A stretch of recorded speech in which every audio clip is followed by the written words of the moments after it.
আসসালামু আলাইকুম, welcome to my channel অ্যানারেন্ট নেচার লাভার। হ্যালো বাগানি বন্ধুরা, কেমন আছেন সবাই?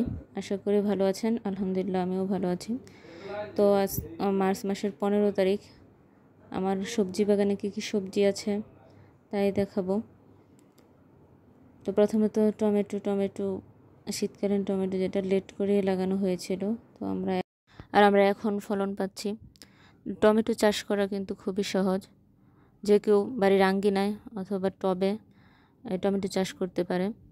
তো টমেটো চাষ করতে মূলত আমরা বাসায় যেহেতু চাষ করি, অবশ্যই অর্গানিকভাবে চাষ করার চেষ্টা করব। বাজার থেকে তো যে কোনো সময়ে কিনে আনা যায়, কিন্তু বাজারের কিনে আনা যে সবজিটা ফরমালিন থাকে, আমরা ফরমালিন মুক্ত খাওয়ার জন্যই কিন্তু বাসায় চাষ করি। তো একটু কষ্ট করে জৈব সারের মাধ্যমেই আমরা টমেটো চাষ করতে পারি সহজেই। আর টমেটো চাষ করার ক্ষেত্রে মাটি তৈরিটা দিকে লক্ষ্য রাখতে হবে। মাটি যাতে অয়েল ড্রেনেজ সিস্টেম থাকে, আর ড্রেনেজ সিস্টেম ভালো না হলে টবে লাগানোর ক্ষেত্রে যদি পানি জমে থাকে তাহলে গাছ পচে যেতে পারে, নষ্ট হয়ে যায়। আর কিছু কিছু ক্ষেত্রে ছত্রাকনাশক ইউজ করব। বিভিন্ন ক্ষেত্রে দেখা যায় যে ছত্রাকের কারণে, ফাঙ্গাসের কারণে গাছ ঢলে পড়ে মারা যায়। তো অবশ্যই ছত্রাকনাশক এবং কিছু কীটনাশক বলতে জৈব কীটনাশক অবশ্যই ইউজ করতে হবে। নিম তেল অথবা নিম দিয়ে তৈরি যে কীটনাশক, এটা ইউজ করব। তো আমরা সবজি গাছ যেগুলো ফলাই অবশ্যই ওই অর্গানিক যেই প্রোডাক্টগুলো আছে, যে কীটনাশক আছে, ওইগুলোই ব্যবহার করি।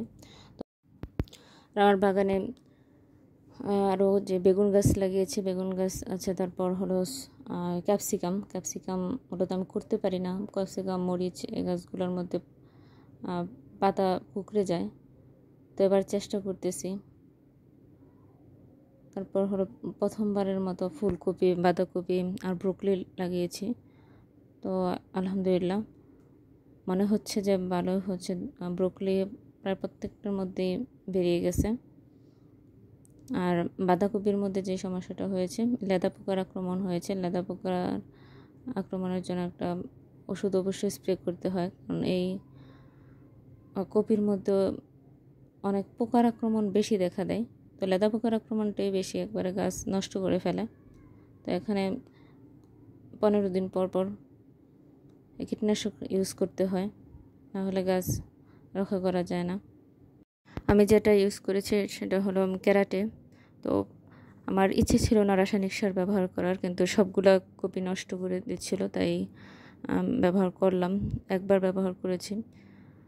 তো খেয়াল রাখতে হবে সব সময় যে লেদা পোকাটাকে আক্রমণ করতেছে কি করতেছে না। আর লেদা পোকা আক্রমণ করলে অবশ্যই কপির বাহিরের যে পাতাগুলো খাওয়া থাকে, মানে ছিদ্র ছিদ্র করে থাকে, তো এটা দেখলেই বোঝা যায়। তো আমরা যখন লক্ষ্য করব যে এরকম খাওয়া পাতাটা খেয়ে ফেলছে, তখন আমরা দু একটা পাতা উল্টিয়ে দেখতে পারবো পোকাটা ভিতরেই বসে আছে। তো তখন এটা বের করে মেরে ফেলে দিলেই পোকার আক্রমণ কমবে। আর আমার এখন যেটা আছে, শিম এখনও আছে লাস্ট পর্যায়ে। শিমের